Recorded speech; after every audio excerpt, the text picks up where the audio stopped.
Hello everyone, मैं वीरेंद्र काद्यान। आज मैं डिस्कस करूंगा प्रॉपर्टीज ऑफ प्राइमरी विंड्स। इससे पहले वीडियो में मैंने प्राइमरी विंड्स क्या है, इनके टाइप्स क्या है और इनकी लैटिट्यूडनल एक्सपेंशन क्या है, ये सब चीजें डिस्कस की हैं।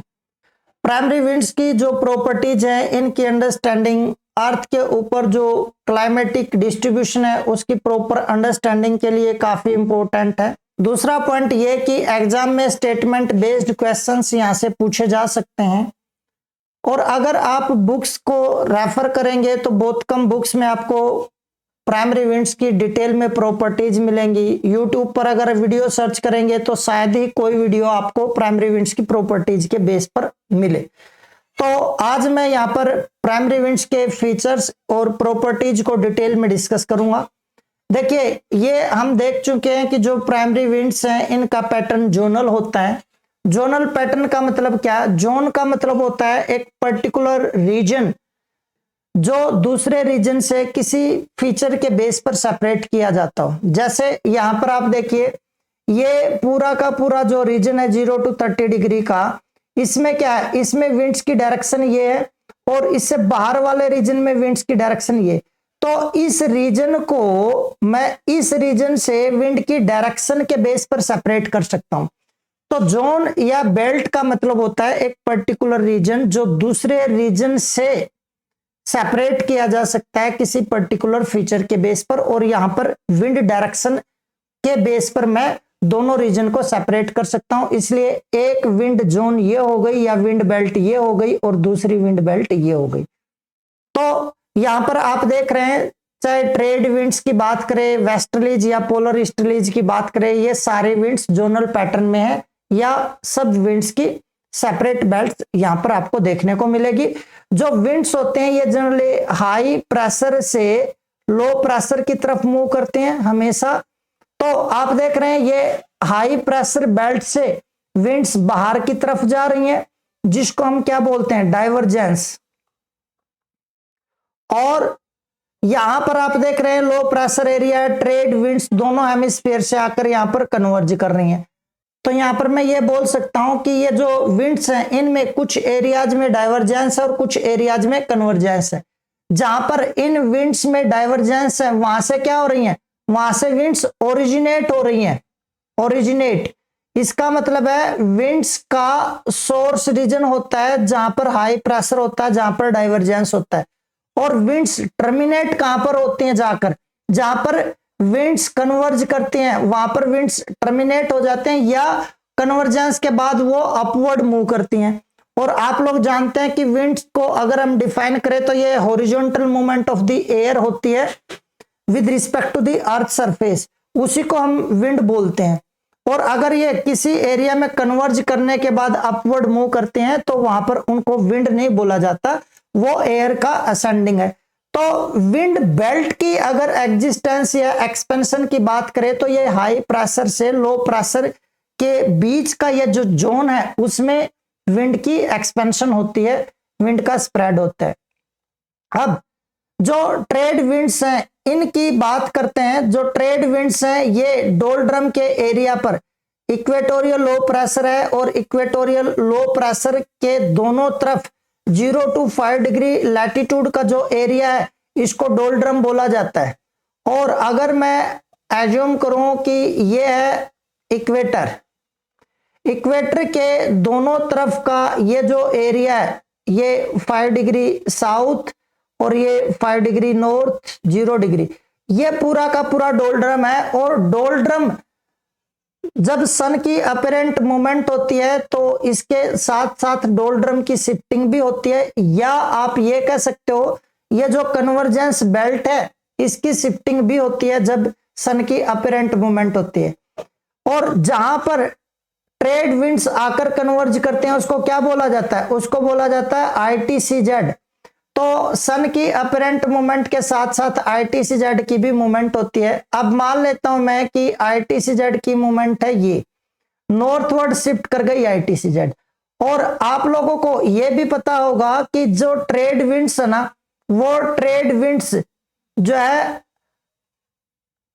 हेड ऑन कोलाइड नहीं करती हैं इक्वेटर पर, रादर एक जोन होती है डोल्ड्रम जोन, जहां पर विंड्स की जो हॉरिजॉन्टल एयर की मूवमेंट है वो ऑलमोस्ट एब्सेंट होती है, और इस एरिया से एयर अपवर्ड मूव करेगी।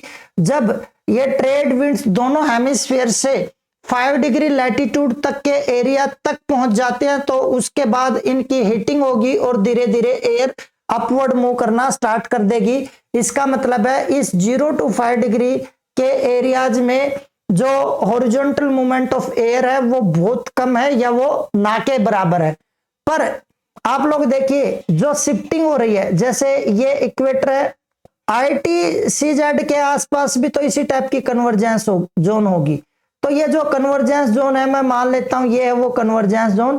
तो ट्रेड विंड्स यहां तक ऐसे आएंगी नॉर्दर्न हेमिस्फीयर में, और साउदर्न हेमिस्फीयर में जो ट्रेड विंड्स हैं वो किस टाइप से आएंगी, वो इस टाइप से आएंगी। जैसे ये यहां पर इक्वेटर तक आई, और आप लोग जानते हैं जैसे ये इक्वेटर को क्रॉस करेंगी तो क्या हो जाएगा, इनमें कोरियोलिस इफेक्ट के कारण राइटवर्ड डिफ्लेक्शन हो जाएगा। तो क्या ये इस टाइप से इधर ऐसे मूव नहीं करेंगी, इस टाइप से, है ना। तो अगर यहां पर आप देखें ये जो एरिया है, इस एरिया में अगर आप देखें तो ये यहां पर विंड्स इस डायरेक्शन में मूव करते हुए दिखेंगी। अब उसी टाइप से जब ITCZ साउथ में कहीं पर शिफ्ट कर जाएगी, ध्यान से समझिएगा इसको, जब ITCZ कहीं पर साउथ में शिफ्ट कर जाएगी तो जो ट्रेड विंड्स ऊपर से आ रही थी वो यहां पर इस टाइप से डिफ्लेक्ट करेंगी। ये नॉर्दर्न हेमिस्फीयर की ट्रेड विंड्स थी, ये डिफ्लेक्ट कर गई इस साइड ऐसे। तो यहां पर भी ये वेस्टलीज की मूवमेंट आपको दिखेगी, और यहां पर भी ये आपको वेस्टलीज की मूवमेंट दिखेगी, क्योंकि इक्वेटर पर जो सन होता है वो कम टाइम के लिए होगा, और जो ट्रॉपिकल लाइंस हैं इक्वेटर को छोड़ दीजिए, इनके बीच में जो सन होगा वो ज्यादा टाइम के लिए होगा। आप लोग जानते हैं इक्वेटर पर सन ओवरहेड मार्च और सितंबर में होता है, उसके बाद ये इक्वेटर से या तो नॉर्थवर्ड होगा या साउथवर्ड होगा। तो फिर उस टाइम पर अगर आप देखेंगे तो ट्रेड विंड्स ITCZ की शिफ्टिंग के कारण या तो साउदर्न हेमिस्फीयर की नॉर्दर्न हेमिस्फीयर में जा रही होंगी, या नॉर्दर्न हेमिस्फीयर की ट्रेड विंड्स साउदर्न हेमिस्फीयर में जा रही होंगी। और जैसे ही वो इक्वेटर को क्रॉस करेंगी तो डिफ्लेक्शन होगा, और डिफ्लेक्शन के बाद दोनों केसेज में, चाहे ITCZ नॉर्दर्न हेमिस्फीयर में या साउदर्न हेमिस्फीयर में, दोनों केसेज में ये आपको इस टाइप से वेस्ट टू ईस्ट मूव करते हुए आपको विंड्स दिखेंगी, जब नॉर्दर्न हेमिस्फीयर में ITCZ है। और जब साउदर्न हेमिस्फीयर में, तब आपको ये विंड्स इस डायरेक्शन में, मींस वेस्ट टू ईस्ट ही आपको ये मूव करते हुए दिखेंगी। तो ये जो डोल्ड्रम का एरिया ना 0 to 5 डिग्री लैटिट्यूड का एरिया, इसमें बहुत स्लो, बहुत वीक वेस्टलीज की प्रेजेंस होती है। तो आपको कभी कभी दे दिया जाएगा कि जो डोल्ड्रम है उसमें इक्वेटोरियल वेस्टलीज पाई जाती है, या इक्वेटोरियल वेस्टलीज प्रेजेंट होती हैं। बिल्कुल सही स्टेटमेंट है, और मुझे लगता है आप लोगों को समझ में भी आ गया होगा। जैसा कि मैंने बताया, डोल्ड्रम मींस ITCZ, इसकी शिफ्टिंग होती रहती है, जो अपेरेंट मूवमेंट है सन की उसके कारण, इसलिए प्रेशर बेल्ट्स की भी शिफ्टिंग हो जाती है। और जब प्रेशर बेल्ट्स की शिफ्टिंग होगी ना, तो क्या होगा, जो ये विंड बेल्ट्स, इनकी पोजीशन में भी थोड़ी नॉर्थवर्ड या साउथवर्ड शिफ्टिंग आपको देखने को मिलती है। अब काफी इंपॉर्टेंट पॉइंट जो आपको समझना चाहिए, या आपको कंफ्यूज करेगा अगर आपको कॉन्सेप्ट नहीं पता होगा। देखिए, जो प्राइमरी विंड्स हैं, पर्टिकुलरली ट्रेड विंड्स, वो they are more developed over eastern part of the oceans. इसका मतलब क्या है, मैं ट्रेड विंड्स की बात कर रहा हूं मेनली। ट्रेड विंड्स जो है they are more developed over eastern part of the oceans, इसको भी समझते हैं। देखिए, आप लोग ध्यान से समझिएगा, अगर मैं मान लूं कि ये जो एरिया है, ये एरिया, यहां पर हाई प्रेशर की डेवलपमेंट है। वैसे तो इस पूरी बेल्ट में कहीं ना कहीं हाई प्रेशर की डेवलपमेंट है, पर जो ओशनिक एरिया है उसका ईस्टर्न पार्ट और लैंड पार्ट का वेस्टर्न साइड, इस पर हाई प्रेशर इंटेंसिव रहेगा। तो ये तो मैंने लैंड पार्ट पर बना दिया, और ये इस साइड ओशन के ईस्टर्न पार्ट पर बना दिया। तो ईस्टर्न और वेस्टर्न पार्ट की ये एक कंप्लीट जोन होती है जिस पर क्या होता है, हाई प्रेशर की डेवलपमेंट होगी। अब अगर यहां पर हाई प्रेशर की डेवलपमेंट होगी तो आप सोचकर देखिए, जिस भी एरिया में हाई प्रेशर की डेवलपमेंट है, जैसे अगर मैं ये कहूं कि इस एरिया में हाई प्रेशर की डेवलपमेंट है, तो इसका मतलब क्या है, ऊपर से एयर यहां पर नीचे उतर रही होगी जिसके कारण यहां पर एयर प्रेशर बढ़ रहा होगा। या मैं ये कहूंगा कि किसी एरिया में टेम्परेचर बहुत कम होगा, एयर वहां पर डेंसर होगी और उसके कारण एयर प्रेशर हाई होगा। पर अगर मैं ट्रेड विंड्स की बात करूं तो ये कहां से आएंगी, सब ट्रॉपिकल हाई प्रेशर बेल्ट से ये ओरिजिनेट होती हैं। तो इसका मतलब यहां पर टेम्परेचर तो बहुत ज्यादा कम नहीं है, पर यहां पर हाई प्रेशर इंटेंसिव होता है क्यों, उसको समझने की कोशिश करते हैं। अगर यहां पर हाई प्रेशर होगा ना तो क्या होगा, हाई प्रेशर से विंड्स इस टाइप से मूव करेंगी, जैसे इसके सेंट्रल पार्ट से इस साइड इस साइड इस साइड सब डायरेक्शंस में विंड यहां से मूव करेंगी। ठीक है, अब सोचकर देखिए, अगर यहां से सब डायरेक्शंस में विंड्स मूव कर रही हैं तो क्या ऐसा नहीं होगा कि ये जब विंड्स यहां से बाहर की तरफ आएंगी तो राइट वर्ड डिफ्लेक्ट होंगी, तो राइट वर्ड डिफ्लेक्शन देखिए ये सब विंड्स का इस टाइप से हो जाएगा। ठीक है, और जब विंड्स यहां से इस टाइप से मूव करेंगी तो ये विंड्स इस साइड से जो विंड्स आ रही हैं वो क्या कर रही हैं, ये विंड्स सारी की सारी जो यहां पर ओशनिक वाटर है, सरफेस पर जो वाटर है उसको इस साइड ड्रैग कर रही हैं। ये ट्रेड विंड्स की फॉर्म में इधर आ गई। ठीक है, ये सारी की सारी ट्रेड विंड्स की फॉर्म में आ गई, और ये सारी की सारी वेस्टलीज की फॉर्म में चली गई। ये अगर आप समझ पा रहे हो तो ये इधर जो निकल रही है ये भी घूमकर ट्रेड विंड्स की फॉर्म में आ जाएंगी, ये जो इधर निकली ये भी घूमकर वेस्टलीज की फॉर्म में आ जाएंगी।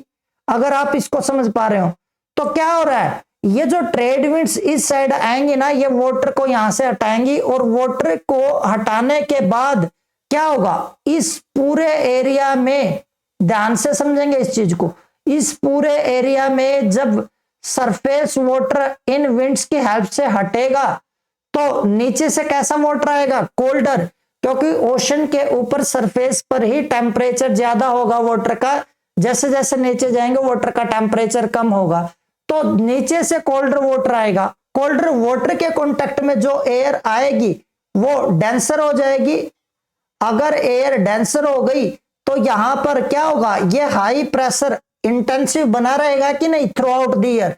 तो ये जो ईस्टर्न पार्ट है ओशन का और जो वेस्टर्न पार्ट है कॉन्टिनेंट का, यहां पर वाटर का टेम्परेचर कम होने के कारण इस पूरे एरिया पर एयर डेंसर हो जाती है, इसलिए हाई प्रेशर बना रहता है। इसलिए ही जो ट्रेड विंड्स है ना वो ओशन के ईस्टर्न पार्ट पर ज्यादा स्ट्रोंगर और रेगुलर और कंसिस्टेंट होती हैं। मुझे लगता है चीजें समझ में आई होंगी। जब मैं एयर प्रेशर बेल्ट्स की डेवलपमेंट के बारे में बता रहा था तो अगर आप मेरी वो वीडियो देखेंगे तो उसमें भी मैंने बताया कि क्यों सब tropical high pressure belt ocean के ईस्टर्न पार्ट पर ज्यादा डेवलप होती है या इंटेंसिव हाई प्रेशर डेवलप होता है। उसके बाद जो विंड बेल्ट्स हैं इनमें जिस टाइप से एयर प्रेशर बेल्ट्स किसी पर्टिकुलर लैटिट्यूडनल एरिया में कंटिन्यू नहीं होगी, वैसे ही जो विंड बेल्ट्स हैं ये भी कंटिन्यू नहीं होती है, क्योंकि जो विंड्स की कॉन्टिन्यूटी है वो किस पर डिपेंड कर रही है, हाई प्रेशर जोन की डेवलपमेंट पर। अगर किसी एरिया में हाई प्रेशर वीक होगा तो ये विंड्स भी वीक होंगी। जैसे मैंने अभी बोला ईस्टर्न पार्ट पर हाई प्रेशर ज्यादा होता है तो ये विंड्स स्ट्रोंगर होगी। वेस्टर्न पार्ट पर क्योंकि वार्मर वाटर एक्यूमुलेट हो जाएगा तो वेस्टर्न पार्ट पर ओशन के क्या होगा, ओशन का टेम्परेचर हाई होगा और वहां पर जो एयर प्रेशर है वो वीक होगा, हाई एयर प्रेशर इंटेंसिव नहीं होगा वहां पर। इसलिए वेस्टर्न पार्ट की तरफ जाने पर ओशंस पर ट्रेड विंड्स वीक हो जाएंगी। तो अगर आप जो एयर प्रेशर बेल्ट्स है उसकी डिसकंटिन्यूटी को समझ रहे हैं तो जो विंड्स हैं इनकी बेल्ट की डिसकंटिन्यूटी को भी आप समझ पाएंगे। अगर इतने एरिया में हाई प्रेशर है तो यहां से ओरिजिनेट होने वाली विंड्स रेगुलर होंगी, स्ट्रोंगर होंगी। अगर यहां पर वीक हाई प्रेशर है तो यहां से आने वाली विंड्स भी बहुत स्लो होंगी, वीक होंगी। जो विंड बेल्ट्स हैं ये कंटिन्यू नहीं होंगी, ये भी जिस टाइप से एयर प्रेशर बेल्ट्स में डिसकंटिन्यूटी होती है वैसे ही विंड बेल्ट्स भी डिसकंटिन्यू होंगी।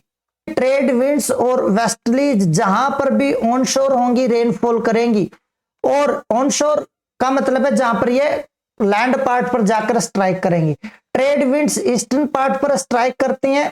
ट्रेड विंड्स यहां से इस टाइप से आएंगी तो ये ईस्टर्न कोस्ट पर हिट करेंगी, सदर्न हेमिस्फीयर में इस टाइप से आएंगी, वैसे ही अफ्रीका में इस टाइप से आएंगी तो ये कोस्ट पर हिट करेंगी, ईस्टर्न साइड तो रेनफॉल करेंगी, उसके बाद ये लैंड पार्ट पर ऐसे निकल जाएंगी तो ये ऑफशोर हो गई। वेस्टर्न साइड मींस ऑफशोर का मतलब है जब विंड्स लैंड पार्ट से ओशन की तरफ आते हैं, तो जब ऑफशोर होंगी तो इनमें मॉइस्चर नहीं होगा, रेनफॉल नहीं करेंगी।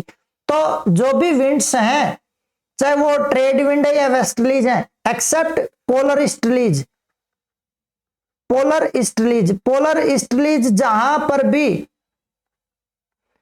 ऑनशोर होंगी वहां पर रेनफॉल नहीं करेंगी क्योंकि ये काफी कोल्डर विंड्स होते हैं, इनमें मॉइस्चर नहीं होता है। पर पोलर विंड्स को छोड़कर ट्रेड विंड्स और वेस्टलीज जिस भी कोस्ट पर जाकर हिट करेंगी वहां पर रेनफॉल करेंगी। ट्रेड विंड्स ईस्टर्न पार्ट पर लैंड के ऑनशोर होती हैं तो यहां पर रेनफॉल करेंगी। वेस्टलीज लैंड के वेस्टर्न पार्ट पर ऑनशोर होंगी वहां पर रेनफॉल करेंगी। जो प्राइमरी विंड्स हैं अगर आपने इनके डिस्ट्रीब्यूशन को देखा हो, जैसे अभी ये हम बात कर रहे थे, तो इनकी बेल्ट जो है ये आपको सर्टेन बेल्ट में इनकी एग्जिस्टेंस दिख रही है और इनकी डायरेक्शन भी फिक्स दिख रही है, पर इनकी direction in comparison to area ज्यादा फिक्स होती है। मींस मैं ये कह सकता हूं ट्रेड विंड्स की जो डायरेक्शन है वो नॉर्दर्न हेमिस्फीयर में यही रहेगी कि नॉर्थ ईस्ट से साउथ वेस्ट की तरफ मूव करेंगी, लेकिन इनके जो एरियाज हैं वो फिक्स नहीं है, एरियाज चेंज होते रहेंगे। जैसे अगर मान लीजिए ये यहां पर हाई प्रेशर की डेवलपमेंट थी, इस एरिया में हाई प्रेशर की डेवलपमेंट थी तो यहां से ये ट्रेड विंड्स इस साइड मूव करेंगी। पर अगर आईटीसीजेड नॉर्दर्न हेमिस्फीयर में हायर लैटिट्यूड तक चली गई और ये जो हाई प्रेशर बेल्ट है इसकी शिफ्टिंग यहां हो गई, तो पहले तो ये यहां से इस साइड मूव कर रही थी ट्रेड विंड्स, अब ये हायर लैटिट्यूड से इस साइड मूव करेंगी तो ये जो एरिया था इनका उसमें चेंज आ जाता है, जो आईटीसीजेड है उसके चेंज होने के कारण। तो डायरेक्शन फिक्स है लेकिन एरिया इनका फिक्स नहीं होता है, एरिया में चेंज आता रहेगा। और ये केवल और केवल ट्रेड विंड्स के रिगार्डिंग ही नहीं है, वेस्टलीज का भी एरिया चेंज होगा क्योंकि वेस्टलीज भी सब ट्रॉपिकल हाई प्रेशर बेल्ट से ही ओरिजिनेट होती है। अगर सब tropical high pressure belt northern hemisphere में हायर लैटिट्यूड पर डेवलप होगी तो जो वेस्टलीज हैं उनका जो शिफ्टिंग होगी वो हायर लैटिट्यूड की तरफ हो जाएगी। तो विंड्स की बेल्ट जो सन की मूवमेंट है उसकी शिफ्टिंग के कारण या जो आईटीसीजेड है उसकी शिफ्टिंग के कारण विंड्स का जो इन्फ्लुएंस एरिया है उसमें भी चेंज आ जाता है। डायरेक्शन प्राइमरी विंड्स की फिक्स रहेगी लेकिन एरिया में विंड बेल्ट की शिफ्टिंग के कारण चेंज आ जाएगा। आईटीसीजेड की पोजीशन चेंज होती है तो ट्रेड विंड्स की डायरेक्शन में भी चेंज आता है। जैसे अगर ये इक्वेटर है तो ट्रेड विंड्स इक्वेटर पर ही कन्वर्ज कर रही हैं तो दोनों हेमिस्फीयर में इनकी जो डायरेक्शन है वो ये रहेगी। पर अगर नॉर्दर्न हेमिस्फीयर में आईटीसीजेड शिफ्ट कर गई, मान लीजिए ये आईटीसीजेड है तो नॉर्दर्न हेमिस्फीयर से ट्रेड विंड्स यहां तक आएंगी। अब इक्वेटर ये था, ये सदर्न हेमिस्फीयर की ट्रेड विंड्स जैसे ही इक्वेटर को क्रॉस करेंगी उसके बाद इनकी डायरेक्शन चेंज हो जाएगी। तो ये जो डायरेक्शन चेंज हुई है ये शिफ्टिंग के कारण है। उसी टाइप से जब ये आईटीसीजेड सदर्न हेमिस्फीयर में शिफ्ट करेगी तो इनकी डायरेक्शन फिर चेंज हो जाएगी। तो जो ट्रेड विंड्स हैं इनकी जो डोल्ड्रम का एरिया है इसमें डायरेक्शन चेंज होती रहती है और ये आईटीसीजेड की शिफ्टिंग पर डिपेंड करती है। ये हाई प्रेशर जोन है तो इस हाई प्रेशर जोन में, क्योंकि ये सब ट्रॉपिकल हाई प्रेशर बेल्ट है, यहां पर टेम्परेचर हायर होता है comparatively in comparison to higher latitudes. तो जब ये वेस्टर्लीज यहां से जाएंगी तो क्या होगा, यहां जो हीट है उसको हायर लैटिट्यूड्स की तरफ लेकर जाएंगी, पर जो पोलर एरियाज हैं उनका टेम्परेचर काफी कम होता है, वहां से पोलर ईस्टर्ली जाएंगी तो कूलिंग इफेक्ट लोअर लैटिट्यूड तक लेकर आएंगी। तो इस टाइप से प्राइमरी विंड्स क्या कर रही हैं, जो हीट है उसके ट्रांसफर में हेल्प कर रही हैं। पर ये केवल हीट ही नहीं है, मॉइस्चर का भी ट्रांसफर करते हैं। जैसे जब ये वेस्टर्लीज हायर लैटिट्यूड्स की तरफ जाएंगी तो मॉइस्चर पिकअप करेंगी और हायर लैटिट्यूड्स की तरफ इस मॉइस्चर की सप्लाई करेंगी। उसी टाइप से जो ओशनिक करेंट्स हैं उनकी डेवलपमेंट भी इन विंड्स की हेल्प से होती है। जैसे यहाँ जो वाटर होगा, इन विंड्स की हेल्प से वो वाटर भी इस साइड मूव करेगा, तो ये ओशनिक करंट डेवलप होगा इस डायरेक्शन में इस टाइप से। और जो इक्वेटर है, जैसे ये है इक्वेटर, ट्रेड विंड्स आएंगी तो इक्वेटर पर वाटर की ड्रैगिंग करेंगी इस साइड, और ये कोस्टल एरियाज के इफेक्ट के कारण और ट्रेड विंड्स के कारण ये इस टाइप से वाटर मूव कर जाएगा। जब ये वाटर यहां चला जाएगा तो वेस्टर्लीज के इन्फ्लुएंस में ये आगे मूव कर जाएगा। तो ओशनिक करेंट्स की जो डेवलपमेंट है ना, उसमें विंड्स का एक इंपॉर्टेंट रोल होता है।